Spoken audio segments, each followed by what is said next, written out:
siguro. Ay, ang tubig galing sa baba. Siyempre. Sa jet ski yata. Ay, ang ganda ng jet ski, oh.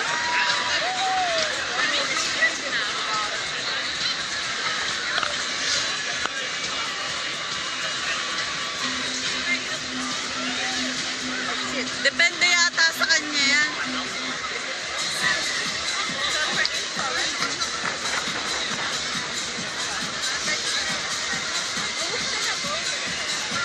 Siya ata nagdala ng control, oh, nasa kamay niya.